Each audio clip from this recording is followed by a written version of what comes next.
Good morning, everyone. Welcome into another edition of WST Sunday Live. My name is Hrabchak. In a moment, I'll be joined by my co-host, Lyss Houde. And together, we're going to talk about Friday's game. And we're going to try and talk about Friday's game for maybe as long as we possibly can because the Winnipeg Jets snapped an 11-game losing streak. And it's nice to talk about a win and fire up Sunday Live after a win. Haven't done that in quite a while. Since December 13th, to be exact, was the last time the Winnipeg Jets won a game, and that one was 5-1 against the Washington Capitals. This one, 5-1 over the LA Kings. We'll get Lyss's thoughts on the game. The Jets play today as well against the New Jersey Devils at 1 o'clock, so we'll preview that game as well. Maybe get into a little bit of Moose talk, talk about the last couple of games for the Winnipeg Jets, talk about some of the trade rumors that are starting to swirl around this team right now, and so much more. So thank you, everyone, for joining us bright and early here on a Sunday morning. Glad to be with you. Glad for all of you to be with us. Really, really appreciate it. And let's bring in my co-host and get her thoughts on the game, which was WST Ticket Pack night. Lyss, we'll get into that in just a moment. But how are you doing on this Sunday morning? I'm great. You're totally right that we are about T-minus 4 hours away from maybe having to talk about another Winnipeg Jets loss. Maybe. But there's a chance that we don't. But we are going to kind of relish in this for as long as we can because the WST chatters, the listeners, anyone who's here kind of engaging with this team deserves to talk about the good for a while because it's been a slog the last month or so. But we're still having fun. Hopefully everyone watching the games is still having fun. Don't know if I can say the players are still having fun. But, hey, they are now after I don't know if convincing win is the right word, but convincing on the scoreboard, at least for sure, in a game when they certainly needed it. Yeah, no kidding. A game, like, here's my take on Friday, big picture. You might be Team Tank, and you might want the Winnipeg Jets to finish 32nd and have the best odds at a number one pick. You still got to win some games. Like, an 11-game losing streak, you got to snap that. They're not going to lose 40 games in the back half of the season. You just got to get a good feeling back around the team and just win. Team Tank also is okay with that. Exactly. You know, and honestly, like if you're Team Tank, and listen, we can get into that if we want to, but it's a great win because, you know, all these players got to snap their slumps and they're feeling better and everyone's happy and it's a convincing win. And, you know, the LA Kings are a boring team and they had to pay for being boring, whatever. But it's not like the Washington game where they like absolutely put their foot on their throats for a really good hockey team. Like in a lot of the like other predictive stuff, like LA played a quote unquote better game than the Jets by some degrees, right? So it's not like this was like the most convincing one of all time, but everyone's happy, everything's good. And the Jets are still in the basement of the league. So. Yeah, so there you go. As Darth Skater says, as the founding member of Team Tank, he was okay with this win. Anyways, let's move on because Friday. Well, no, we'll stay on Friday. Sorry, we're not moving on. We're staying on Friday. Like I said off the top, we're going to try and talk about this for as long as we can. The Jets win convincingly 5-1. Going into the third, they were up 5-1. And given the current state of the team, it was totally fair for people to be like, well, I don't know if this is safe. But Lyss, you and I were talking during the third period and after the game as the crowd was singing along and the game presentation crew was just emptying the file of all of the classic sing-along and a blowout songs. You and I were saying to each other, like, isn't it crazy that every game felt like this last year? You know, like they get a win and they snap an 11-game losing streak and they're rolling 5-1 and everyone's singing in the crowd and it's like, that was every game last year. It's almost like you don't know how good you had it until you. Oh yeah. Well, and then you want to talk about like the dialogue kind of in and around, whether it's the room or the play or whatever. It's like, oh right, they can talk to us. Like, you know, like there's a lot. Like, and it's a heavy time, and you know, sure. we can get into some of the specific quotes that we especially got after last game, but everyone is kind of talking about, you know, the bigger picture of it and how, you know, everyone kind of takes this home with them as well. And like, it gets really heavy, it gets really hard. And so, you know, if you Team Tank, like 82 losses in a row for a competitive group. And again, it's even different because obviously no one wants to lose, and I understand that, but there's like a certain baseline of being okay with losing / having competitive edge, whatever that all these guys sort of have. When you're this group that won the President's Trophy last year, that has their core in their 30s locked up and all these different players, like, they have a bunch of Olympians on their top line and all this different stuff. Like, this is supposed to be a good hockey team, right? Like, Right. This is the ragtag group of the, this is why the National Predators were so depressing in their, like, when they put that group together and they were trying to be a contender and failed. That's when losses are their most depressing, is when you're not trying to lose, or you don't have the map laid out in front of you where losing is such a legitimate possibility. When it kind of takes you by surprise, that's, I think, when it kind of hurts the most. So it's definitely been, and I think the same can be said for the fans too, right? Like, I know a lot of people are kind of coming out of the woodwork now saying like, oh, I had them, barely getting into the playoffs, or I had them as a second wild card or whatever sort of thing. And fair enough, but I don't know a single person who had them as 32nd in the National Hockey League. Okay, nobody was expecting a fall off to this degree, even though most of us, well, you had to be expecting some form of fall off. But all that's to say, it's definitely been a bit of a grind these last couple of weeks for pretty much everyone who knows a thing or two about this hockey team. So it was nice to see Friday kind of remind us of what could be. Yeah, and you know why the Jets got back on track list and snapped an 11-game losing streak? It's because of this group right here. The Winnipeg Sports Talk Ticket Pack Night. I popped down, or you and I both popped down before the game, said hi to a bunch of people. Everyone was having a good time in the bar, keeping spirits high despite the fact that we were going into it having lost 11 straight games. But the Jets needed the WST bump, and they got it on Friday night with a big 5-0 win. Hope everyone had a great time. Our next WST Ticket Pack Night is February 4th against the Montreal Canadiens, which is a original 6 team coming to town, the last game before the Olympics as well. You can watch Nick Suzuki, who's going to be playing on Team Canada. He'll be playing for the Montreal Canadiens that night, of course. So super excited to see everyone for that, and shout out to everyone who came for the WST Ticket Pack Night on Friday. It was great to see everyone, and hope everyone had a great time. Like I said, even if you're Team Tank, you like seeing wins now and again, and a 5-1 win over LA, you'll take that all day long. Lyss, let's get to, I saw someone bring up earlier the Comrie quote after the game, and I think this is a key context piece when talking about this game and maybe how the Winnipeg Jets approached it, because after the game, you could tell that they've tried everything, at least mentally. Like the mental block that they're trying to get through to win these games. They talked going into Friday's game that a lot of the players are playing scared to lose or scared to make that mistake that's going to kill them, and have them lose their 12th straight game, and on and on and on. And this is kind of where I think it turned. I think Eric Comrie, after the game, was talking about, what helped him get out of that mindset. His last start was obviously the Toronto game, not a good one for him. Here's what he had to say after the game, if you missed it. Fans probably too. Oh, I think they deserved it more than we deserved it. We've been putting them through some tough times, and they've been sticking with us. It's unbelievable to see their support tonight, and there's not a lot of fan bases that would do that. A lot of fan bases would turn on a team after what we've gone through lately, and they've stayed right with us the whole time, and it's been special to see that, and they are the best fans in the NHL for a reason. What's it been like for you to, you're playing every other day when Connor was out, and then you knew when he was back, of course, that he was going to get the workload, but you kind of had to sit on a loss longer than you probably would have liked. So what's it like to get back in and to get a win? Yeah, after the last game, I wasn't in the best mental space I've ever been in my life. My wife actually held me out of it. It was unbelievable today what she did. She put a couple pictures of my kid in the car, both playing hockey, and it showed me why I played the game and why I love this game, and it kind of got me back into the mindset of playing hockey again and just being a kid and having fun out there, and it was pretty special for me to have that. In that sense, did it feel different driving to the rink today then? Yeah, it was really, I hop in the car and I have 3 pictures of myself, one of myself as a kid, and one of my son wearing goalie pads, and one of my daughter in the locker room with me, and she goes, "This is why you play the game," and it was awesome. And where did she stick them in your car? She put them right on my driver's side window so I could see them right when I walked in, and it was really special.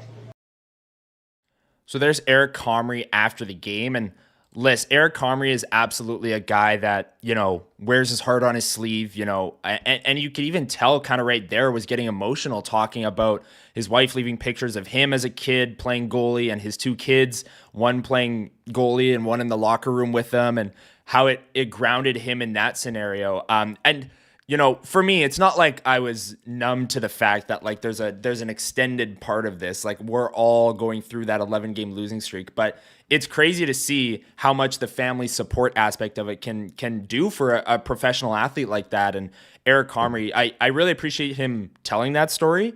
And you could tell he was almost getting choked up because it really moved him and helped him, I think, to have a great game that night. You're totally right. Like I definitely fall into the camp of I am no dummy. Like I know that, whether it's these partners, these kids, when the game ends, the final buzzer sounds, they're like, oh my gosh, comes home again, like another loss. Like he's just really going through. Like I totally get that. But I don't know if I really clocked the whole idea of like what these people in these support networks are going to want to do to try and make it better, because like they're not on the team. Like there's only so much you can do. You can't say, hey man, bring out the whiteboard. So tactically in this scenario, on this face-off loss, what you should have done instead, like your wife's not doing that unless she's also your coach, which I don't think is the case for this hockey team. But, I don't think I really clogged the whole idea of how these people, these wives or whoever they are, want to kind of contribute and help their person kind of get out of this in the whatever way that they can. And, I think that this is a really cool kind of angle to take it from. And it seemed to be a consistent messaging from, Eric Comrie's media availability. And then as well as Scott Arniel's kind of talking about, go out there and have some fun, because this is what I've said to a lot of people when they've kind of been asking me about this team lately. And it's like, the mental aspect, the psychology of who people are and how you're feeling, like it can't be removed from any situation you kind of walk into in life. And it always plays such a big piece. And I can't even imagine how difficult it would be when nothing is going right. There's nothing to latch onto to try and pull you out of it. It's just a snowball, a continuous snowball of things going poorly. And, you kind of have nothing else to hang your hat on. And that's so difficult to kind of overcome. And, these players have talked about their mental state. We've used adjectives to describe them that are, within the line of fragile in terms of where they're at right now and the state of the team. So I think kind of leaning on that fun aspect was probably maybe a bit of a Hail Mary, but also maybe a little bit of a new approach, as opposed to saying, okay, getting into the weeds, here are all of the individual things that we can be doing better. Like they get paid millions and millions of dollars not to not know how to be better hockey. They know it's just, it can get really, really difficult to actually in execution get to where you need to go. So I'm glad that kind of worked out for them. And I hope that they had some fun at the rink yesterday and have some fun when they play against the New Jersey Devils today. Yeah, play like kids again. That was fun. And yeah, exactly. And at the start of that clip where before Eric Comrie gets into that story, he talks about the fans, and he talked about how I think they needed it more than we did, because they admitted that they were putting the fans through some tough times. Here's what Scott Arniel had to say. This wasn't post-game. This was yesterday after an optional practice. He was asked about kind of the same thing, about, the fans and the support through this losing streak. Here's what Scott Arniel had to say on that. Oh, without a doubt. I mean, the other games that we lost here, the fans have been fantastic, and you could hear them hollering and pushing and, cheering the guys. And, it's like I said, it's frustrating for all of us, not just the players and coaches, for the fans as well. And, I just think that, they want to see us have success. And the other side, too, is our players don't want to let them down. And I think that goes, when they see nobody wants to lose these one-goal games, and they see that we're doing everything possible, and we're not quitting. And that's, in a province, a community, a city like this, there's a lot of blue-collar people that's what they ask. And I know that from being here for a long time. You work, you battle, you compete, you do those things, you'll get a good response from the fans here.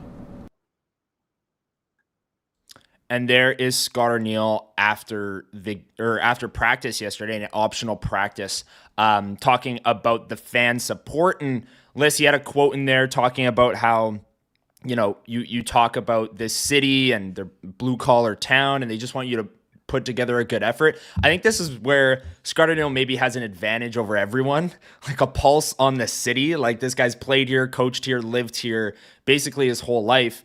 And he's bang on that, like 100%. And there have been no shows this year. I don't want to come across by saying like every single game this team has given, 110%. Like the Buffalo game was a no-show. The Edmonton game on the second night of a back-to-back was a no-show. There have been games like that. But the fact that through this 11-game losing streak, we were talking about things like, late second period goals and the special teams and all of these things, and not just straight up saying their effort was poor, I think was a big thing. And fans in chat can let me know if I'm way off base here, but I do think like fans, even if you're losing games, they want to see you put together a good effort. And for this team, I never really questioned that. Like I said, there have been games list for me where, the Buffalo game, the Edmonton game, that there's going to be games over an 82-game season. But the large majority of these 11 straight losses that they had going into that LA game, they were showing up. Their best just kind of wasn't good enough. And then there were mental blocks and all of these other things. But I don't know. What did you think of that quote and what Scott Arniel had to say on that?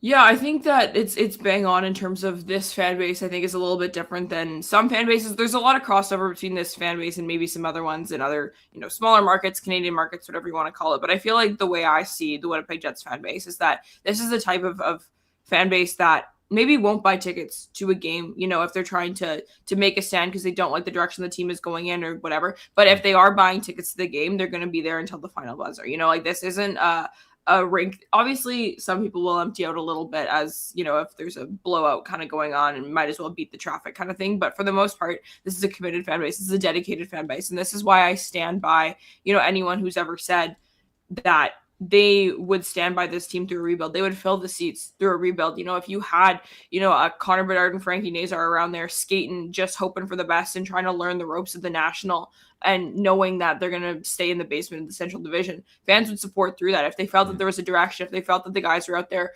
trying and there was a new chapter coming, this fan base knows hockey. And, we joke about that a lot when, the Jets will have some good ozone pressure in a shift and the goalie freezes the puck and you'll get like a louder cheer than you normally get at a whistle and stuff because they know that was a good shift, right? Like this is a crowd of puck knowers. I talk about this all the time. And so they know that, nobody's stupid. That you can't be a Stanley Cup contender every single year if you actually want to win a Stanley Cup inside year. So I think that this fan base loves this team and they care about the players. They're the type of people to rally behind the personalities, and the Jets have gotten that part right pretty well with a lot of the players they've chose to keep because they know that this fan base wants to support people. These players are their neighbors, right? Like these guys live in our community. You see them walking on the street. They send their kids to the same school as your kids and all that sort of stuff. So we want to support people in our community the same way that we support each other. So I think that there's a lot about this fan base that is very evident in how Scott Arniel, Eric Comrie, and other players, when asked. I think Josh Morrissey also had some good comments about them. The way that these people speak about this fan base, they know that this is a city of good people, of kind people, of people who want to, reward effort. They care about effort and they want to give that effort back. And so I think that, kind of this losing streak has been hard in a lot of ways, but they're right that this fan base will never turn on their city, but I hope that that's never considered to be kind of like a fail-safe fallback option of like phew, so it doesn't matter what they do. I hope it's fuel, I hope it motivates, and I hope it makes everyone involved in the organization care so much about this group. Yeah, 100%. And these last two games as well, Lyss, aside from the fact that the Jets were trying to snap a long losing streak, it was Danny Zhilkin's NHL debut and then a follow-up game for Danny Zhilkin. And Scott Arniel was asked about Danny Zhilkin's play through two games as well. Let's go to Scott Arniel's thoughts first, and then you and I can talk about how we've seen Zhilkin play so far. Here's Scott Arniel on Danny Zhilkin through the first two games of his young NHL career. He's got NHL speed. He can skate. Number one, he can skate, and I think he thinks the game real well. I think when we talked about him when he first came up, that was one of the things the coaches said. His hockey IQ is good, and it's hard to jump in. Again, I've always said kids jump into especially their first games ever in the NHL, and you're jumping in January.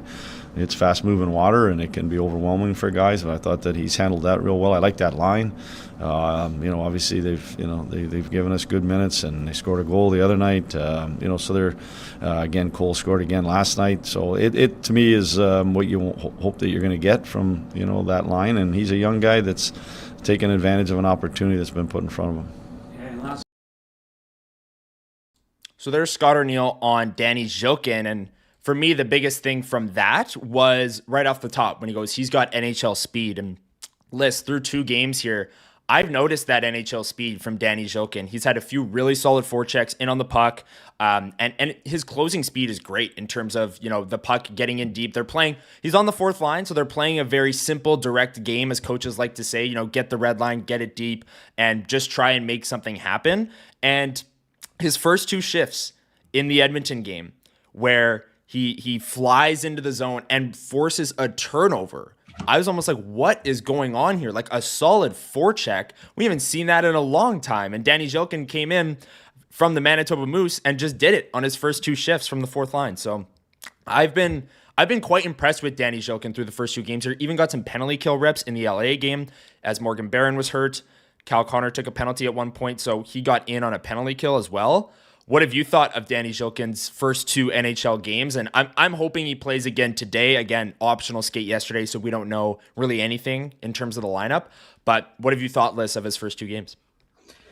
Yeah, it's interesting because I like this player, and I think that he had a great start to the season. And if anyone on that kind of group of players deserved to be rewarded with the first NHL game, I think it was him and the Moose there. So I think they got that right. And, good guy. So it's always nice, again, kind of further to my last point, this city and this fan base likes to rally behind people that they can get behind as individuals. And that's definitely, Danny Zhilkin fits the bill for that, for sure. But I think that the thing that's hard, and this is a bit of a bigger picture take to it, Danny Zhilkin's a perfect guy to come in and have decent kind of first showings in the National, playing with Cole Koepke, playing a little bit more penalty killing style, whatever. The question around when Chibrikov and Lambert came in and stuff is, you need to have all this runway to make mistakes with high-end players and high-end roles and all this sort of stuff. Danny Zhilkin's a guy that I kind of put into the bucket of he could actually be like a good utility bottom 6 guy based on his skill set, whereas I feel like a lot of times guys who play in the bottom 6 are just washed guys who played in the top 6. So I think that he's a guy who has, we talk about the big hit that he had against LA. You talk about the turnover that he created on that forecheck. That was kind of a nice surprise. Like, those are all the things that I think come in Danny Zhilkin's toolkit. It's coupled and it's enhanced by the fact that, like Scott said, that NHL game speed is huge for being able to actually show what you can do at that level. That he's a great skater. So I think that he's had a great first couple of games. And I know that first one, it's, you don't come away with the win, but you get to play a shift against Connor McDavid, and then the next game you come in, your role gets enhanced a little bit more, and you come away with the win. You're on the ice for a goal in both games when secondary scoring has been such an issue for this group. If I'm Danny Zhilkin, I'm pretty pleased with how this last couple days have gone for me. Yeah, Danny Zhilkin. He also got the jacket after last night's game, Lyss. Again, the jackets. I've been making the joke on the post-game reaction. They probably needed a lint roller. Those things have been locked up for a month. Those jackets, because they only hand them out after wins. But Danny Zhilkin got the jacket, and in his little speech to the locker room, he said, these have been the best 48 hours of my life. He thanked the team, and you could just see he's grinning ear to ear at all times when we're talking to him, pre-game, post-game, after practice, whatever the case is. Danny Zhilkin's living out his dream, and you love to see it. And here he is on Twitter. Best day of my life. Thank you at NHL Jets. That's from the Oilers game, which was his NHL debut. And then his dad made it late Thursday night. And then Danny Zhilkin played the next night. But like you said, Lyss, his role was enhanced, played a little bit more. So that is awesome to see. One thing I want to mention, and I love the way Danny Zhilkin has played. And this is kind of moving away from that. But Lyss, last week I went on my draft and develop rant about how this team was playing veterans and prospects weren't coming in and all of these things. And one of the most common pushback narratives that I've gotten, and on this show we like to push back on just random cliches that we're like, okay, what on earth does that actually mean? One of the most common ones I got was, oh, you don't want to call up a prospect into a losing locker room. That's something that was thrown out by fans. I got messages about that. There were other people on other platforms saying that as well. You don't want to call up a prospect into a losing locker room. And the Jets had lost 10 straight at the time, right? That people, and if you agree with that, Lyss, you can make the argument in a moment. But Danny Zhilkin moved from Russia. His whole family moved from Russia to Canada when he was 9 because he wanted to play hockey, and his family left everything behind in their hometown of Russia to come play hockey. And he played hockey his whole life from 9 years old to right now in Canada, living out his dream, got drafted in the 3rd round. played 2 seasons in the American Hockey League, 2 full seasons where he struggled offensively. I think had 5 combined goals across those 2 seasons. And now this year is playing with this newfound confidence, has 7 or 14 points in 30 games with the Moose, earned the call up. And nobody on Thursday night was saying, oh, how could you call up Zhilkin? This is a losing locker room. You're going to ruin his confidence. This guy's been working his whole life to play hockey. You think he cares that the team that he's not playing on has lost X amount of games in a row? It's not like Danny Zhilkin's been here for the 10 straight losses. I got pushback on that, and I didn't really understand it. I don't know if you agree with it, Lyss, but there's comments in chat, these are professional hockey players. They're getting paid millions of dollars. Yeah, they are, and they've worked their whole life for this moment, and you think because the team is losing, they're just like, oh, well, I'm going to sit in the corner with my hands over my head and just be disappointed that I'm making my NHL debut tonight. By the way, people don't see this as well. But after practice, we're interviewing players, and Danny Zhilkin's in his stall in the corner, and Adam Lowry comes up to him, gives him a fist bump. Hey, man, enjoy the night. Morgan Barron comes up. Hey, man, you excited for tonight's game? Like 4 or 5 players came up to him and was like, hey, man, you excited? Like, it's not like the players in the room just get off the ice from practice and are just, again, sitting in their stall with their head down, just like, oh, this guy's making his NHL debut, but I don't care because we've lost this many games in a row. Like, I couldn't really get my head around that random cliche that constantly gets thrown out there that you can't call a player into a losing locker room. I don't know if you agree, Lyss. I mean, my thing is I agree with you, but also what are we doing here? Last year they couldn't call players because it was a winning locker room and you Correct. can't screw up, what's good. So what is this Goldilocks? Like it's, they're winning too much. Now they're losing too much and you have to wait for it to be just right. What if just right never comes? These guys never get to play. You can't, how the whole idea of like ready isn't a time, ready isn't a feeling, like you just have to make a decision. Mm-hmm. Like, oh, like I'll do this when I'm ready. Spoiler alert, like you're never going to be ready because what does that even mean? It's all about, mindset and just making deliberate decisions, whatever. You have to work with what the circumstances that you're living in right now. You have to exist in the environment. You can try and change that environment, whatever. But if you're waiting for the perfect time to call up a player, it doesn't exist in the National Hockey League. There are better times to call up players. There are worse times to call up players. But if you look at, over the course of 4 years and there's only ever a stretch of 3 games where it's good to call up one prospect, how is anyone ever going to get to play in the national, man? I agree with you for sure. I think that, I understand people's hesitancy around it because, you don't want to shake a player's confidence. Well, what happens if you bring them into the perfect situation that you've created and all of a sudden really, really bad luck, gets like hammered and open ice hit. Everyone's like, this is humiliating, whatever. Does that shatter his confidence? Like what? Huh? Like, I understand that certain variables are more controllable than others, but like there's always opportunity for a player to get their confidence shaken. There's always opportunity for a player to be in a bad situation, whatever. It's all about kind of what the mindset is of the group around them, how you work with them when they get there. But I don't agree with that take because there's never going to be the right time to bring someone in. Right. And I think right now is a better time than maybe, I don't know, last year or whatever you want to talk about. I understand the idea of not wanting to bring Brad Lambert to play on the top line last year when the team was a President's Trophy winning team. Sure, you know what? I can get on board with that a little bit, I guess. But this, no. It's going to be a no for me, dog, on you can't bring players up until the circumstance is perfect. Right. And Tyson here says this, the difference between a guy that didn't think he would make the NHL and provide energy than a guy who we expect to be a 10-year pro. Danny Zhilkin was taken in the same draft as Brad Lambert. It's playing better than him in the AHL. Why wouldn't we expect him to be a 10-year pro? Why are we treating him any differently? He's playing better than Brad Lambert in the American Hockey League. He's producing more. I just don't. Okay, so because Danny Zhilkin was taken in the 3rd round 3 years ago, we don't expect him to be a 10-year pro, but we expect Lambert to be. And how's Brad Lambert's confidence down in the AHL right now, Lyss? You watch more Moose games than I do. He's fine. Okay. Yeah. Shut up, Brad. Just curious. Just curious. He's playing hockey. Just curious. Yeah, I don't know. Like you are a massive advocate for once a player is drafted, who cares about their draft position? Kieran Wallen was drafted in the 6th round. He's probably 1st, 2nd in the OHL in goals per game right now. Is that just an energy guy because he was taken in the 6th round? I don't know. Once a player is drafted, you gotta throw out the draft position. Danny Zhilkin's outproducing Brad Lambert today in 2026. Today.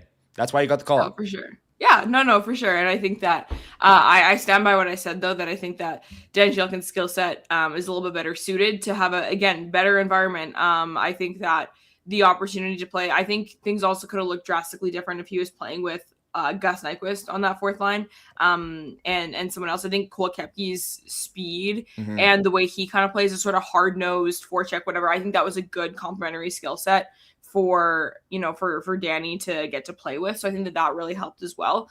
But yeah, I also think that there is an element of, are you going to seize the opportunity that's in front of you and understand that maybe it's not ideal. Maybe, going and playing for a team that's lost 11 straight is terrifying and you're not, but that's the call up that you've received. You're not getting called up to play for the Colorado Avalanche right now. You're living everyone's dream. Play for that team. Your rights aren't owned by that organization. So what are you going to do about it? So what are you going to do? You're going to go out there and you're going to play a hockey game the way that you think you should. Danny Zhilkin going out there, taking these really short shifts. We've talked about, he's not pushing his luck out there, right? He's going out there doing what he's being asked to do. And I think that that's kind of all you can do. And there's definitely bigger conversations to be had about, the Brad Lamberts of the world and this draft and develop and this, how do you integrate young players and all this sort of stuff. But we have to talk about sometimes what happened yesterday, what happens tomorrow. And yeah, I think that Danny's kind of been up to the task in a lot of the different areas that he's been asked to in the last little bit. Yeah, 100%. I'm rooting for him. Hopefully he's in today's game as well. Like I said, bringing energy from the fourth line, solid forechecker, even had a scoring chance on his very first shift, hit the side of the net. Would have been nice to see him score the storybook, first shift, first shot, first goal list. But no, it wasn't the case. But hopefully we see him get on the score sheet because the fourth line around him has gotten on the score sheet. Cole Koepke scoring a goal in the LA game. Tanner Pearson with a wraparound goal in the Edmonton game. So I'd like to see Zhilkin get on the board and get rewarded for some good play with a point here if he's in the lineup today, which I'm hoping and expecting that he will be this Sunday afternoon against the New Jersey Devils. Speaking of that game against the Devils, Lyss, let's move on and kind of talk about our expectations heading into this game. The Jets against the Devils. Unfortunately, someone does have to win this hockey game, Lyss. Given where the state of both teams are at, I know we're feeling a little bit better because the Jets won a game, but Devils fans this week have had a tough one. They lost 9-0 to the New York Islanders. I believe that was on Tuesday or Wednesday night. Then they followed that up with another 4-1 loss. They've only won 2 games since since coming back from the holiday break. And there's been so much going around this team. And since the Quinn Hughes trade too, I think there's been a bit of a lull in that dressing room. Everyone was talking about Hughes playing with his brothers and coming to New Jersey, and then he goes to Minnesota. And I think maybe even some of the players went, "Oh, I was expecting Quinn Hughes to come here." But I think there's a bit of a lull happening there, Lyss. What are you kind of expecting from today's game between two very struggling teams? Again, like I said, I know the Jets won, and we're feeling a bit better here, but they've won one of their last 12, if we're being correct. What are you expecting from today's game, Lyss, between these two teams? Yeah, we're definitely getting two of the teams of all time, man. New Jersey Devils have, I think, the worst goal differential in the entire National Hockey League. Oh no, that's wrong. The Vancouver Canucks and the St. Louis Blues have worse ones than them, and someone else in the Pacific, I think. But Jersey Devils have not had a great year, and I put them into a little bit of a category with kind of the early season Buffalo Sabres, the Winnipeg Jets, if you want to call it that, whatever, where this wasn't the expectation. This was supposed to be a year that Jersey was going to kind of take another step. Last year they had the Jack Hughes injury at a really bad time. They kind of had to make them regroup and say, okay, what do we do to sort of reset, push for next year? And they had some notable gaps in their lineup, and they didn't fix them.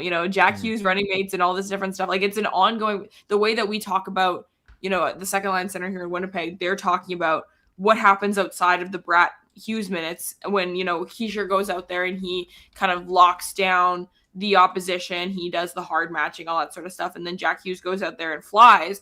They have nothing else going on outside of that. And that's been a problem for a while. And it just seems like they're continually not fixing that. And then kind of on the other part of these poor storylines, whatever, this whole Dougie Hamilton thing, I saw some people bringing it up in the chat. Yeah. Dougie Hamilton's name has been in the news a lot the last couple of days because, well, he's going to be a healthy scratch today, which I believe is the first in this stretch of his name has been circulating a lot, but I believe this is going to be his first actual healthy scratch because noted Manitoba Moose and one day obscure Jet Jonathan Kovacevic is back from injury. He's had some tough injury luck since becoming a high impact NHL player, so I'm excited to see him kind of back again. But so the vibes are bad.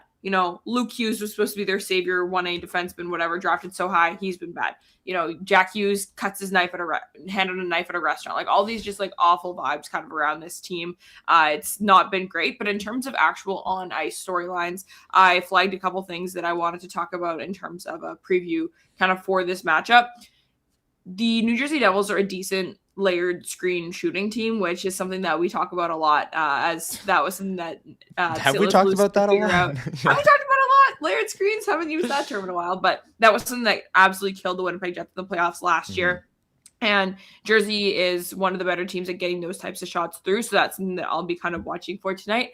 Some of the things that they're not great at are great for the Winnipeg Jets. And what I mean by that is it bodes well for Winnipeg to try and defend. New Jersey is not a great rush team. They're one of the worst rush teams in the National Hockey League. So I think it's going to be really good for the Winnipeg Jets to maybe be able to, have some more ice time where they're not on their heels as much as they are sometimes against some of these crazy rush teams and everything like that.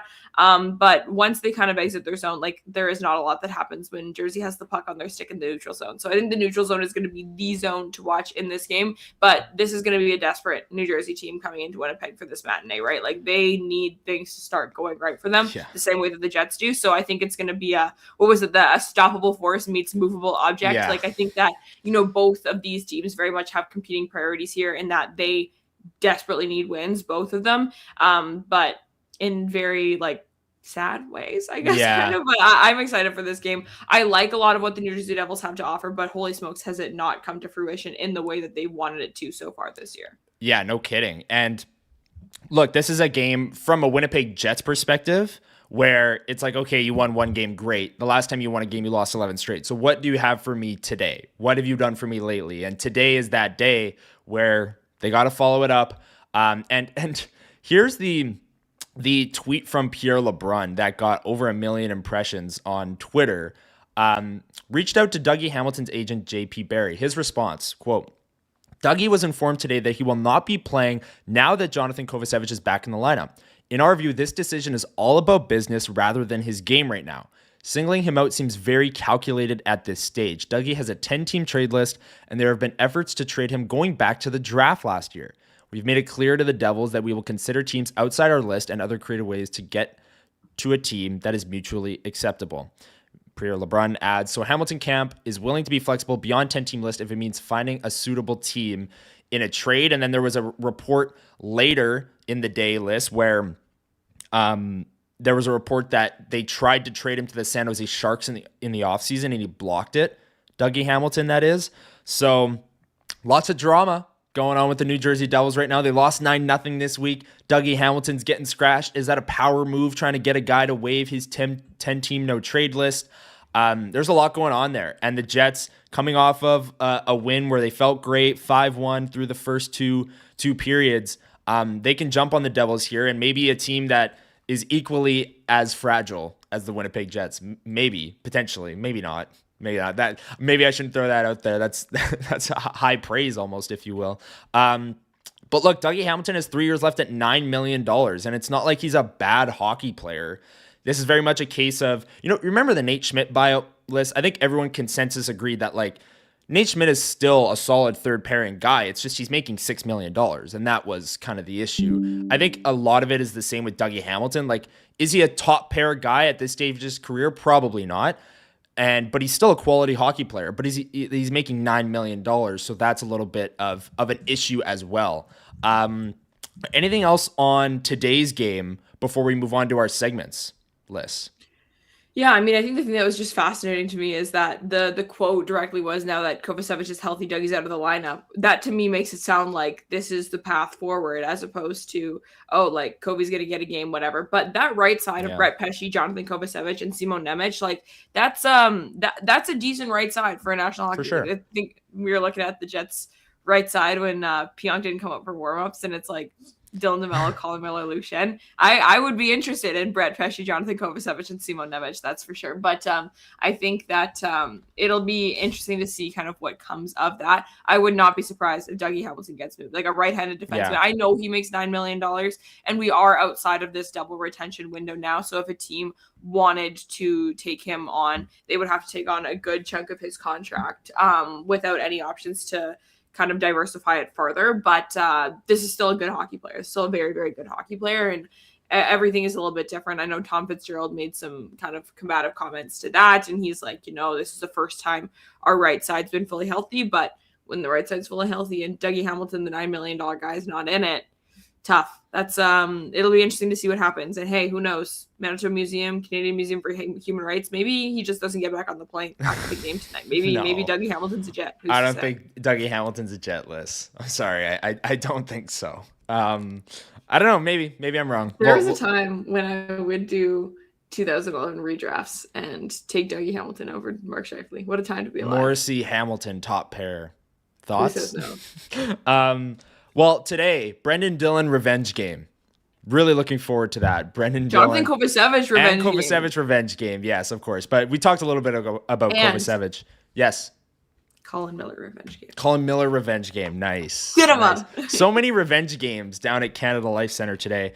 But yeah, Brendan Dillon earlier this year played his 1,000th game. So much great content came out of that, where he's talking about his journey making it to the NHL, and they showed him a picture of him as a kid, and they said, if you told this kid that he would play 1,000 games in the NHL, and he's just started like crying, tearing up, saying, I just wanted to play one game in the NHL. There was so much good content that came out of that, his 1,000th game. So I'm always one of my favorite players to deal with before he left the Winnipeg Jets in terms of, how respectful he was to the media. So excited to see him down at Canada Life Center today. And I don't know, maybe he can score and then the Jets can win like 4-1 or something like that. If we're outlining, or him and Kovacevic score, Colin Miller hat trick, 3-2 Jets win. Boom. Revenge game narrative. I've seen the script. Yep, Love it. I've seen the script. And two of Colin Miller's goals go off of Luke Hughes's. There you go. Yes. Luke Hughes having a tough go, getting booed at home. Yeah, that's a tough look. That's a tough look for sure. Play better hockey. Yeah. Let's move on to our segments list. And our first segment is going to be a good one, because some people are asking in the chat about Luke Schenn and some of the rumors, and they're looking ahead to the trade deadline. Our Chud's Power Sports Power Poll today is going to be top 5 pending UFAs in order that are most likely to be elsewhere after the trade deadline. So ranking the number 1 spot as the player who is most likely to be not on the Winnipeg Jets past the trade deadline. But before we get to that, let's give a shout out to our friends over at Chud's Power Sports. They have been serving Manitobans for over 80 years, almost into their 9th decade of serving Manitobans for all of your power sports needs. They have a massive power sports superstore over at the corner of Highway 8 and 231 out by Gimli. If you can't make it, check out their website that I have on the screen behind me here, chudspowersports.com, for all of the best deals that you can find on power sports tools and equipment. And they just have an abundance of inventory, snowmobiles, ice houses. Ice fishing season is in full effect. I know Alex Iafallo is a big outdoorsy guy in terms of ice fishing at this time of year. Same with Connor Hellebuyck and a number of Winnipeg Jets. Maybe you are a big ice fisher as well. Chud's has you covered. Argos and Sasquatches, golf carts, tractors, dirt bikes. They have so many featured items, clearance items down at the bottom here that you can find on chudspowersports.com. And some of their great deals that they have kind of rotating through the website here. But if you can't make it out there, check out their website, chudspowersports.com. They also have another website, truenorthparts.ca, where they have a ton of inventory that is discounted and kind of in relation to some of these things that you might need, more tools rather than the equipment, if you will, for Chud's Power Sports. So thank you to Chud's for sponsoring our power polls. Check them out at the corner of Highway 8 and 231 or on their website at chudspowersports.com. Now let's get to our power poll list. Like I said, it's the most likely players to be elsewhere after the trade deadline. And here it is. Number 5, pending UFA Jonathan Toews. And I'll get to that in a second because that's a discussion point for sure. Number 4, Tanner Pearson. Number 3, Logan Stanley, who's a pending UFA as well. Number 2, Gustav Nyquist. And number 1, I think with a massive gap between 1 and 2 is Luke Schenn. Luke Schenn, well, we'll get to that in a second, Lyss, but your thoughts on this power poll, and maybe a word on Jonathan Toews, because I think you had a good point. We were talking about this the other day. Jonathan Toews' likelihood of being traded, I would put obviously number 5 on this list, because I don't know if he came back to, obviously he wants to win and he wants to contend and wants to play Stanley Cups, but I think this return was more about a homecoming than it was winning the Stanley Cup. Would you agree? Yes, absolutely. Yeah. I would. Yeah, no, I think that Jonathan Toews has 3 cups to his name and everything. And of course he'd want to win another one. It's always the baseline is that every National Hockey League player wants to win as many Stanley Cups as they can. That is the baseline. I'm not saying that, Jonathan Toews is like, I'm good. No Stanley Cup for me. But if, he was looking for a Stanley Cup contender, the Winnipeg Jets were a valid option. I think that's part of the reason why they were able to sign a couple of these guys on this list on July 1st too. But to me, for Jonathan Toews, it's been more about playing here in Winnipeg than it is about kind of chasing a cup. I just don't see it being totally likely that we'd go through all of what we went through with this player just for him to, get flipped for a third to the Colorado Avalanche at the beginning of March, Yeah, no, totally. And yeah, like obviously when Jonathan Toews signed here, they all talked about winning the Stanley Cup and having Stanley Cup aspirations. Like I don't think he signed here thinking, oh yeah, this team's going to be 32nd and I'm going to be fine with that. But I just think the number one driving force was I'm playing for my hometown. And I don't know if that is going to change. I don't know. Maybe he will want to play for a contender kind of thing and go play for the Colorado Avalanche. But the likelihood of that for me, of him being moved, is obviously 5th on this list. Tanner Pearson, number 4. Logan Stanley, Gustav Nyquist at 3 and then 2. What do you think on that front list? Because you and I have debated a little bit on the Stanley thing. There was a report from a Chris Johnson trade bait board article that came out last week that Stanley could be looking at upwards of $25 million on a deal in the offseason. And on my own personal list, when I hear stuff like that and the market is the market, he'd be number 1. Because $25 million players go for first-round picks at the deadline, and I can assure you that. But what did you think of, that report, and Stanley being 3rd on this list as opposed to maybe 2 or 1? I will never be able to compile my Logan Stanley thoughts into like a 30-second hit here, so I won't try and get into the whole thing. But it is going to be objectively hilarious when, they trade him for a 2nd-round pick, and then you can look back at the trade tree and say, Logan Stanley, he netted the Winnipeg Jets a 2nd-round pick, and all it cost was Ville Heinola, Declan Chisholm, Jonathan.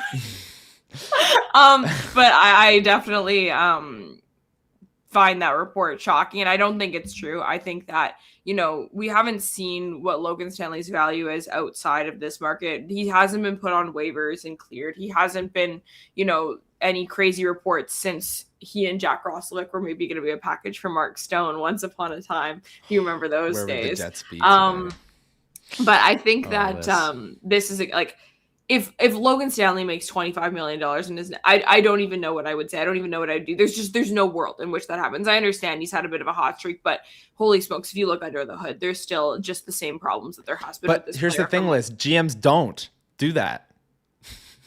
GMs don't look under the hood. Like they see a 6'7" defenseman who has 7 goals and has fought a few times this year and is like, yeah, 5x5. Nikita Zadorov.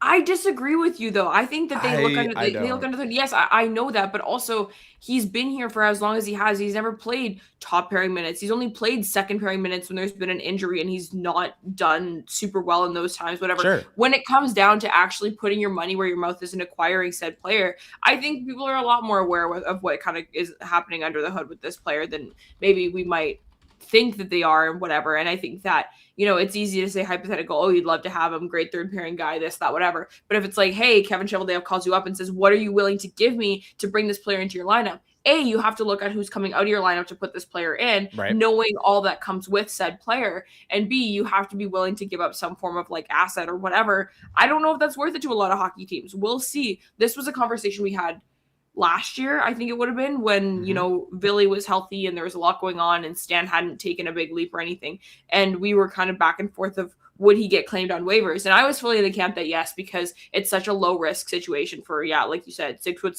defenseman, score some goals, fight some guys, whatever. But GMs love it. We've moved past waivers territory. Waivers is the little to no risk. Waivers happens at the beginning of, like, this was a beginning of the year training camp take.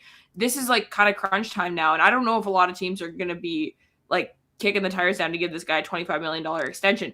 Trade, however, I think it's imminent. I think it's coming. I think it's going to happen. I think that a lot of people are listening to the way the players and the coaches and the GM are speaking about this team, and they think that they're going to, you know, try and buy Sean Monahan at the deadline like they did a couple of years ago, whatever, and contend and go all in. And this team knows where they're at. I think this team is not expecting to make the playoffs right now. I really do believe that. I think that they know what the standings look like. I think that the selling is coming, and I know that people think that maybe there's some buying, maybe some soft buying, whatever. I think Logan Stanley is going to get traded.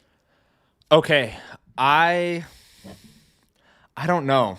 I don't know with Logan Stanley, because I can see the Jets thinking, this guy, we've known him for years. He's been on our third pair for years, and he is outplaying expectation big time this season. So we're going to cash in on this asset. But I honestly see the Jets thinking, we've invested so much into this player, and he's finally realized himself to the point where they want to keep him and be the team that pays him $25 million. And so I don't know. This is very much a Lyss Houde take for me, but I could argue both sides of that one. I don't know. I don't really know. Yeah. And yeah, I mean, like, this is a guy who had 5 career goals before this year and going to get $25 million. And gets outscored like a bajillion to 0 every time. Still getting outscored this year. Yeah. Or outchanced, outshot, all the above. So everything.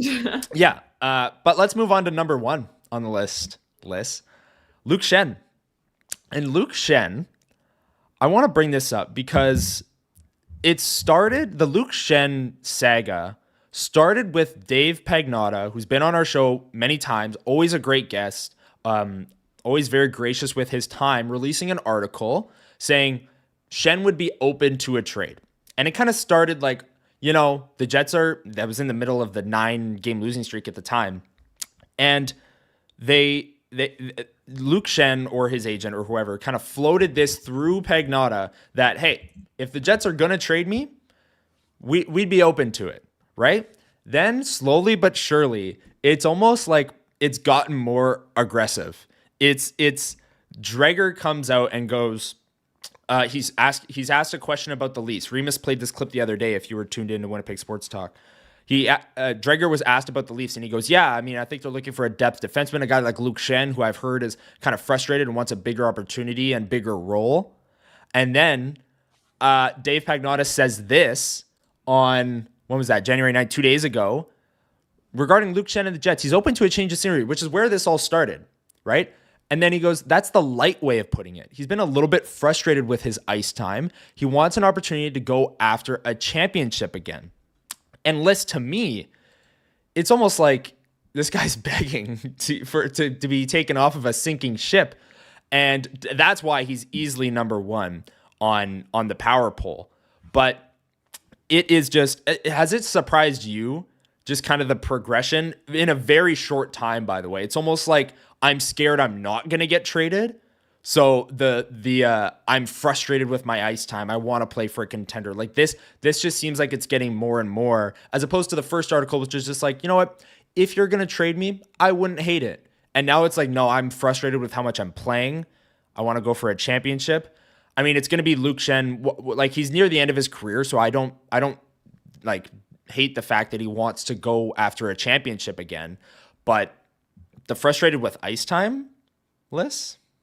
Oh my gosh. Okay. Do you want me to get into this? I'm going to get into it. It's so funny because get into it. Do you remember the Brad Lambert thing from a few months ago, whatever? It was like open to a trade partner, and it kind of just like left there because he's just open to a trade partner. It is what it is. Exactly. But you're right. When it escalates like this, they're like, okay, we need the PR to be looking a little bit different around this so that people know. And so, LOL. I have a couple things to say about this. First of all, this looks like the almost exact same scenario. I could see this going the exact same way this year as it went last year, where maybe I'm going to walk back my Logan Stanley take where you talk about what's going on under the hood, whatever. This is a cup winning, right shot, heavy hitting, all these different GMs love it. Player who's interested. GMs love it. GMs even the one in Winnipeg. Even the one in Winnipeg, because this is what happened last year. The team acquired it. And I'm sorry, but you want to talk about ice time, minutes, this, that, whatever. Like, there is no stat out there. We talk about simple goals for and against that would show that Luke Schenn commands more ice time than he's getting. If anything, it shows that he commands less ice time than he's getting. Okay. I think that this is wildly, I don't even know what the word I'm looking for is, but I understand on an individual level wanting to play more hockey because every player wants to play more. Every player wants a bigger role, all these different things. But I do not think that this is a player that is getting shafted by management decisions here in Winnipeg. And you know me, I would say that if I did think that. I've said it about other players who I think have had their ice time in XYZ because of ABC reason, whatever. No, this player has kind of written his own script here. And I think that, I have no problem with him. I have no problem with, the role that he's sort of playing on the team right now, in and out of the lineup, leadership, this, that, whatever. But if another GM wants to bring the cup experience, whatever, onto their team, like, I think the Winnipeg Jets should be more than happy to hear them out and take that phone call and see what the offer would look like. Yeah. That was well said. I mean, I'm with you on that. And you brought up some of the numbers that aren't commanding that he needs more ice time or kind of is earning more ice time. I did find it interesting. Colin Miller comes back in, and Schenn isn't the guy that moves up to the second pair that we saw earlier this year. When Pionk went down, Schenn was up on the second pair, but Miller actually moves up to the second pair and Schenn stays on the third pair. I found that kind of interesting on Friday. But since acquiring Luke Schenn at last year's trade deadline, including the playoffs, the Jets have been outscored 22-35 with him on the ice. That's a 38% goal share with him on the ice at 5-on-5. In the playoffs, they were outscored 12-3 is part of that number. Like, he was getting exposed in the playoffs. So he got outscored 12-3 in high leverage games. This season, with him on the ice at even strength, they're controlling 42% of the scoring chances, 41% of the expected goals, and he's one of the most sheltered players in the National Hockey League. And I get that one of the most sheltered players in the National Hockey League, that's what he has a problem with. Like, he wants to play more. He doesn't want to be as sheltered. He wants to be on a championship team. I don't know. You put it well, Lyss. I mean, what he's done this year. Enough said, yeah. Yeah, it hasn't commanded more ice time, but I found the progression interesting of like, hey, we're open to a trade. Hey, we're looking for a bigger role. No, I'm frustrated with my ice time. It's almost like, yeah, get me out of here. Get me out off this sinking ship. And yeah, we'll see. Yeah, well, no, and it's funny because this is the National Hockey League, right? And, you and I both engage with a lot of other sports leagues, whatever. There are so many other, like the NFL, a guy would be like, yeah, get me off this team. And he'd sit in front of a mic and he'd say it himself. And the NHL, everything is kind of like so hush-hush through agents, through insiders, whatever. Like, this to me is screaming that this guy does not want to be here whatsoever, even though it doesn't sound like it, but just like in NHL terms, you know what I mean? Like, it's a little bit more, I think it's a little bit more, I don't know if aggressive is the right word, but it has a bit more weight to it than maybe the semantics and linguistics would indicate. Sure. So that's why Luke Schenn is number one on our power poll.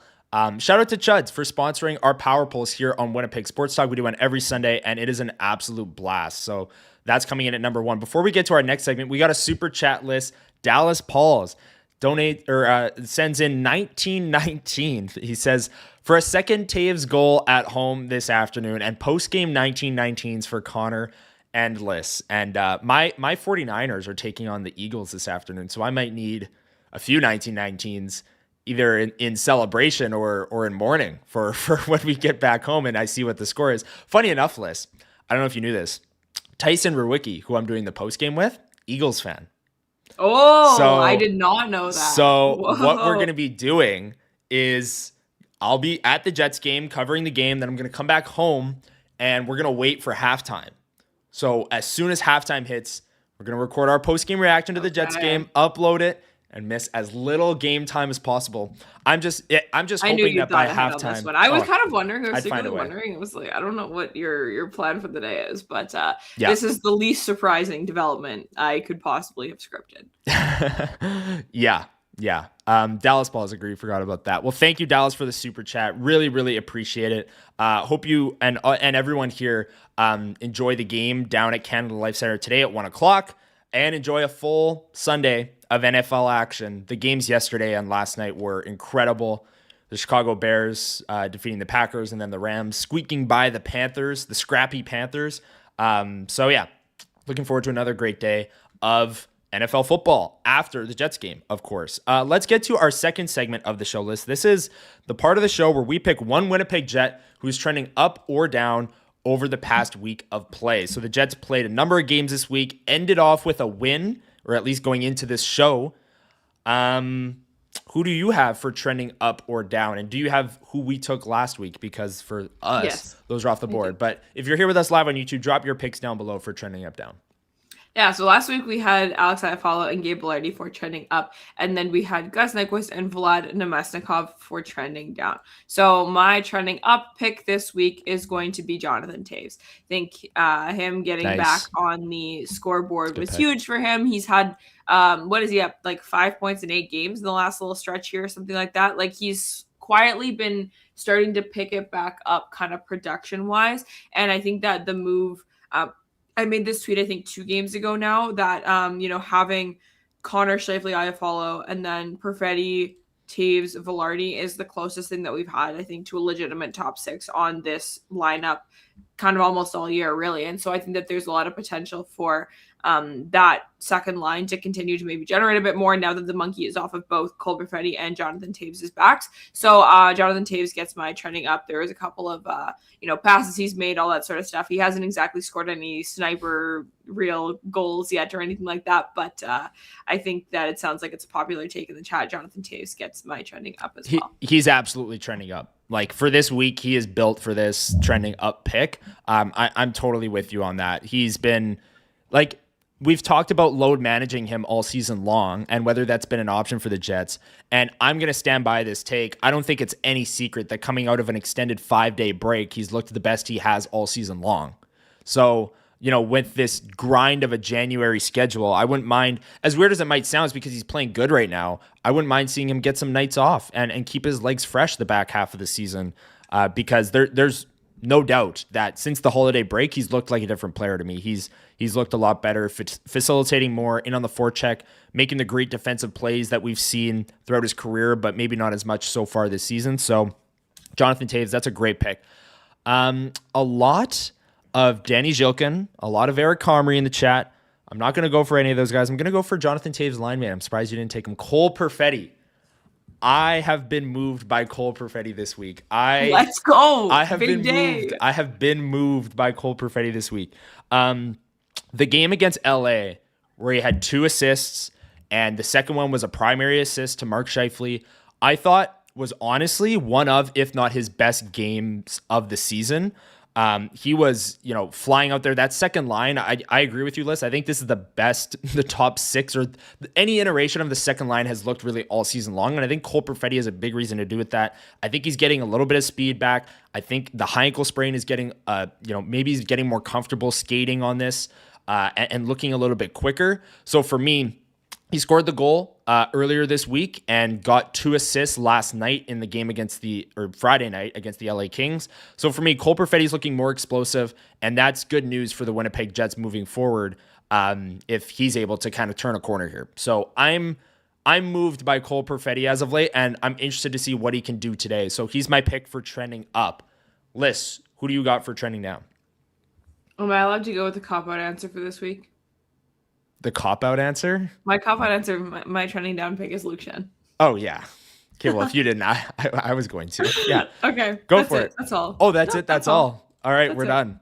Who did I have on my list? All right, guys, it's time. It's time. Are you ready, Lyss? Oh, don't say what I think you're going to say. Connor Hellebuyck. Damn it! Yep. Doing it. I did this last year, and the chat, wanted my head on a stick. I'm bringing up the numbers, guys, and I know Connor Hellebuyck is the king of stats, change every game, man. But look, since coming back, he He had the Washington game, which was great, 960 save percentage. He had the Ottawa game, 903 save percentage. The St. Louis game, 962. So the first 3 games coming back from his knee surgery looked like Connor Hellebuyck. Since then, 885, 818, 789, 900 against Edmonton, 895, 852, 871, 867. So, and every time I pick a goalie for trending down, people are like, oh, they're not getting the support in front of him. I'm not saying that the situation that's happening in front of Connor Hellebuyck is perfect. But if your Hart level, MVP level, 3-time Vezina winner goalie goes, what is this? 1, 2, 3, 4, 5, 6, 7, 8 games with a 900 or less save percentage, I think that's fair for trending down. I think that's fair. Coming off the MVP last season. The segment is based on baseline of that player. What are the expectations? Are they doing better? Are they doing worse? Whatever. And we've come to expect a certain level of whatever from Connor Hellebuyck in wins and losses. So I think you're valid for it. I think you're valid for it. I support you. I think we're gonna need to, maybe go to a professional counsel after this and sort through these problems and see if I can develop trust with you again. But I think I must agree with this and I support you. I do. Thank you. Yes. He can't be immune to it, He just can't. He can't be immune to trending down. So reading some of the comments, look, Kenny's water ball, Hellebuyck, boom. Look, and you're wearing it better than you were last time. Last time was bad in hindsight. Bad. It was pretty bad. In hindsight, it's and then Doug brings up a comment here that Hellebuyck hasn't been winning the Jets any games, right? Like that's exactly it. And we talked about, this kind of feeds into this whole narrative of last year they had so many little different ways that they could win games, and this year all those little ways are causing them to lose games. And that's exactly it, where it's like there was a time last year where the Jets could, have a stinker and, not score a bunch of goals and all this sort of stuff, but then their goalie would stand on his head and post a shutout. And thank goodness that Mark Scheifele's bank shot went off of the goalie's head and into the net, because that ended up winning you the game because your goalie stood on his head otherwise. And we just haven't seen that level of performance kind of based on that. Yeah, 100%. So look, you can't be immune to it. And maybe this is a time for me to, sneak it in, get the Connor Hellebuyck trending down out of the way. Incoming shutout tonight. Oh yeah, Mr. Matinee, Connor Hellebuyck. Like he's going off today. You can lock that in. And come back to this. And you'll have me to thank for it. Yeah, you'll have me to thank for it. No, I'm not going to take credit for Connor Hellebuyck playing better today. But I'm assuming he's going to play great today because it's Connor Hellebuyck. I mean, every time he steps into the crease, that's what I assume. And that's just not what we've gotten as of late. And again, I'm not saying that like the situation is perfect in front of him and the team can do no wrong and Connor Hellebuyck is losing them games. That's not at all what I'm saying. But the MVP level, Vezina level goaltender would have stolen 2, maybe 3 of those 11 losses that the Jets had. I agree with you. I get that. Okay. So we're good. We're good. We got past I was working up the courage all night. I was looking at Connor Hellebuyck trending down on my Google Doc, and I'm like, oh my goodness. Connor didn't sleep last night. Yeah. Didn't sleep. Yeah, no. No, anyways, Connor Hellebuyck trending down. That's my pick. That's going to do it for us for trending up down. Some great picks in the chat as well. A lot of Danny Zhilkin trending up. Someone commented, wanted to give a shout out to Hayden Fleury for being at the rink the next day after that scary collision. Absolutely. Clearly that was a morale boost for the team that really needed it, and great to see Hayden Fleury doing better after what was a very scary collision. And we don't have any further update in terms of how he's doing, but clearly, he's discharged from the hospital that night and was around the team and is feeling good enough to do all those things. So I think that's a great sign for everyone who saw that on, was that Thursday night against Edmonton? All the days are kind of blending together here, but Tuesday. It was Tuesday against Vegas. It was Tuesday against Vegas. It was Keegan Colasar. There we go. Yeah. All the games are blending together. Condensed schedule is just whew. Anyways, let's go to our final segment. The check-in with Sarah Oleski and Jamie Thomas coming up at 10:30. So go check them out. Winnipeg Jets pregame show at 10:30. They always do a great job breaking down the matchup. And today's matchup is against the New Jersey Devils. But before the check-in, we got to get to one burning question list. This is the part of the show where we open up the questions to the chat room and try and rapid fire through as many as we can. Rapid fire is put very loosely because we often can't answer questions very quickly, but we will try and do that today. One burning question, drop it in the comments down below, and we'll try and get to as many as we can. Lyss, let's get straight to it. Waiters, should the Jets commit you to don't have your industry plant question ready? No, me. I don't. I spent my whole night working up the courage to say Connor Hellebuyck trending down. So I don't have a question. Waiter says, should the Jets commit to a rebuild? I don't think a rebuild is really realistic with Hellebuyck, Scheifele, Velarde, Morrissey, all these guys signed long term. Morrissey, I guess, like if the Jets are committing to a rebuild, he's a guy you trade, I guess, because he would get you a massive haul and oh my god, again, right? Yeah. No, I'm gonna say no with suck. how many of their core pieces are locked up. Agreed. But it's always rebuild, retool, whatever. Nothing is ever as black and white as a single word because everyone has different definitions of them. But if I had to answer this question with a yes or no based on my interpretations of this term, I'm gonna say no. Okay. I am with you on that. Doug asks, if Barron and Pionk are ready to go today, who comes out of the lineup, Schenn and Pearson? So Barron and Pionk both didn't play on Friday. Scardino said they're both day-to-day. They both skated yesterday in an optional skate in non-contact jerseys. No morning skate this morning, so not sure if these guys are going to be in. But Doug asks if they're ready to go. Who comes out of the lineup? I would like to see, Schenn come out and have Colin Miller in. I thought Miller filled in admirably on that second pairing with Dylan Sandberg on Friday night. So I'd like to see Miller stay in the lineup. And then up front, I mean, sure, Tanner Pearson. I really liked Cole Koepke's game. I don't know about you, Lyss, but Nemeskov got back on the score sheet, so I don't think he's coming out. Maybe they can send another message, but I don't know. Where are you at on this? I think this is about right. I don't think Neil Pionk plays today. I don't think I don't think Morgan Barron plays today. He was in a non-contact yesterday, so I would find it surprising if he played today. So based on that, I'd say probably Tanner Pearson, maybe Cole Koepke. I think Danny Zhilkin plays today, but there's another one burning question in the chat from someone else on Danny Zhilkin. I don't think he's going to be up here for long, to be honest with you. Because they're going to ruin his confidence. Sorry, go ahead.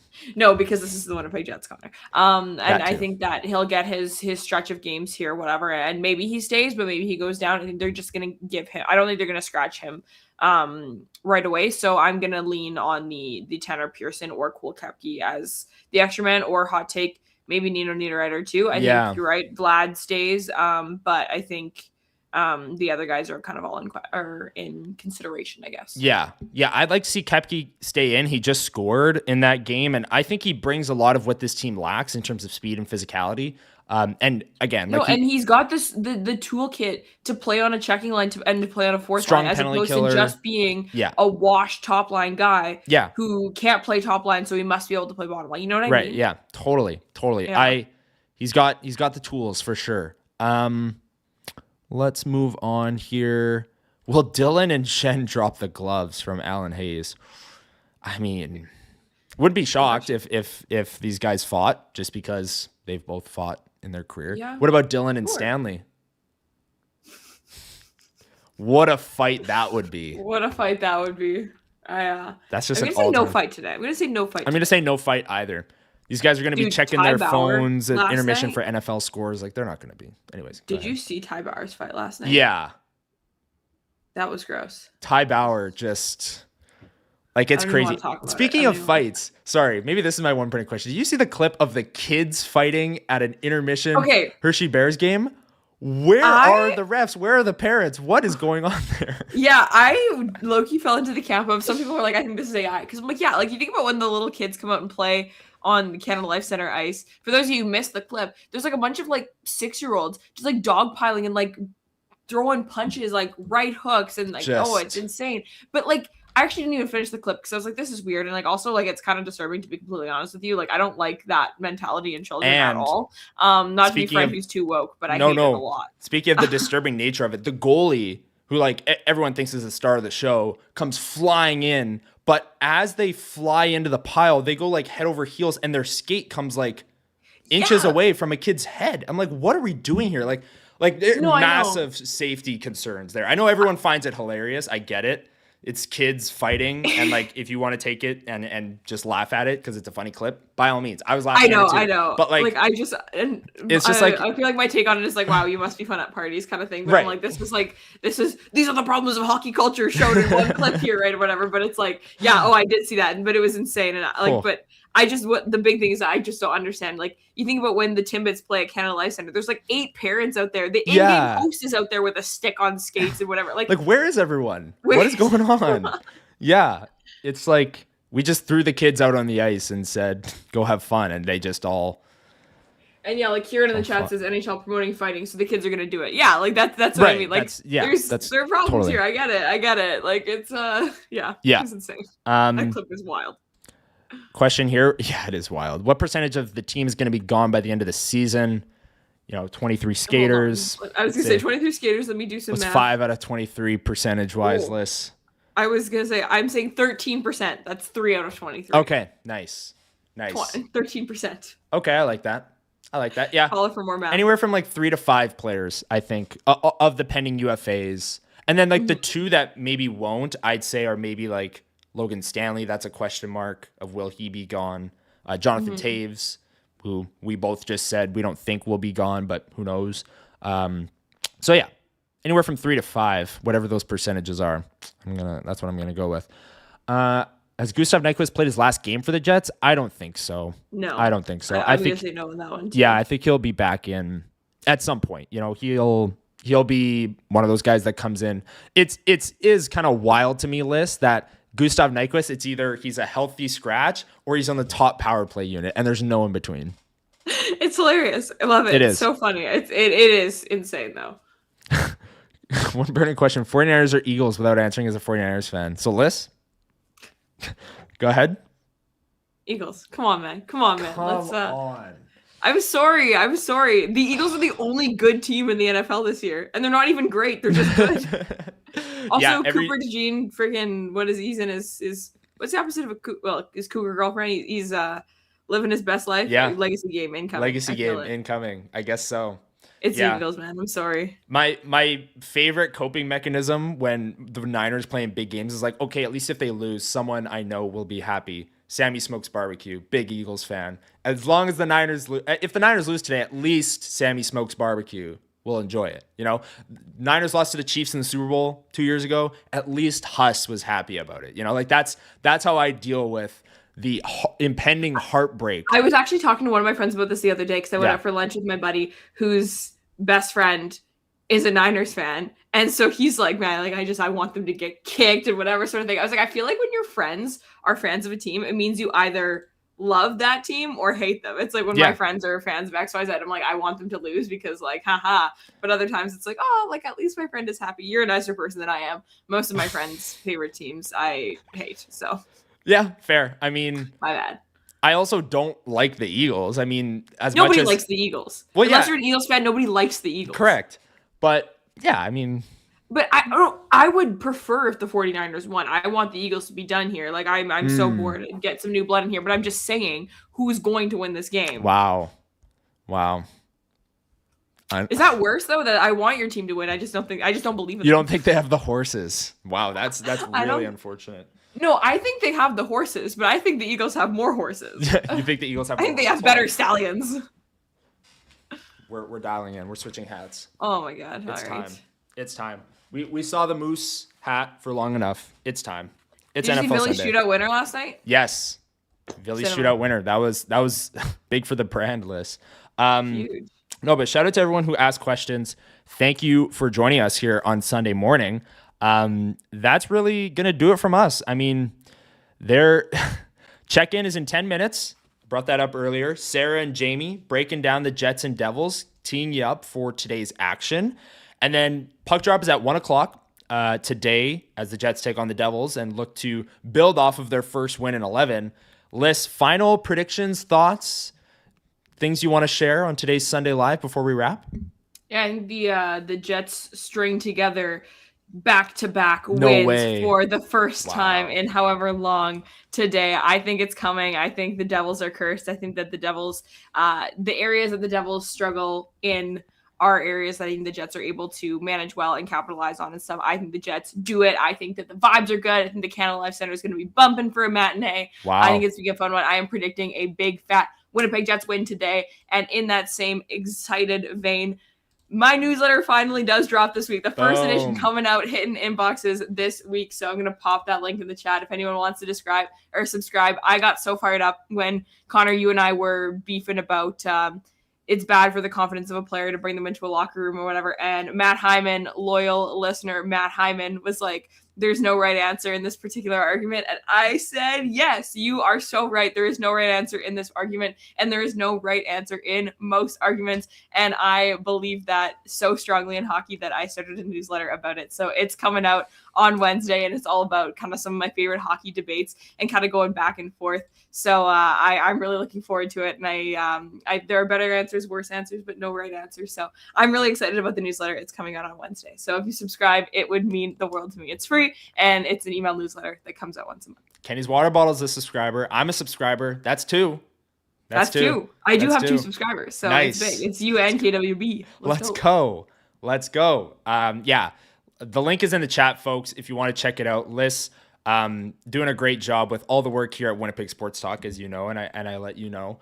But this newsletter, I'm looking forward to it because I think that influence is kind of rubbing off on me a little bit in terms of, the Logan Stanley thing earlier. I'm just like, I don't know. I could argue both sides of this. And I'm like, damn it. You're becoming should have a and take. You've read the first edition of the newsletter already. Yes, I have. Can confirm it's interesting stuff. It's awesome. So subscribe to it, folks. In the chat right now, the link a little bit higher up. Lyss put it from her account in there. And yeah, thank you everyone for checking out this edition of WST Sunday Live. Enjoy today's hockey game. Enjoy the football games. If you are anyone but an Eagles fan, enjoy the games today. And we will talk to you next Sunday on the next edition of WST Sunday Live. Tyson and I will have you covered for today's WST postgame reaction. We're going to record it at halftime of the game because I'm an Niners fan. He's an Eagles fan. So we're going to wait till halftime and then record our thoughts on the Jets and the Devils. So that video will be up a little bit later on. And then this week, the Jets play a number of games as well. So listen, I will have you covered. January gauntlet continues. The January gauntlet absolutely continues. Excited to see Matthew Schaefer here in person Tuesday. That'll be so much fun. Yeah, because I've watched a few Islanders games this year, but definitely not enough for how exciting of a player he is. So excited to watch that this week. And there's a few other games we'll have you covered on the WST postgame reaction as well. Throughout the week, of course, on Winnipeg Sports Talk Daily at 1 o'clock. And then Lyss and I will be back next Sunday with another edition of WST Sunday Live right here at 9 a.m. So if you enjoyed today's stream, hit the like button down below, hit the subscribe, hit the notification bell so you get notified anytime any of this new content does come out on our channel. Thank you so much, everyone, for stopping by on this Sunday morning. Enjoy the NFL today. Enjoy the hockey down at Canada Life Center, Jets and Devils. And we'll talk to you tomorrow, 1 o'clock, right here on Winnipeg Sports Talk. Have a good one, everyone.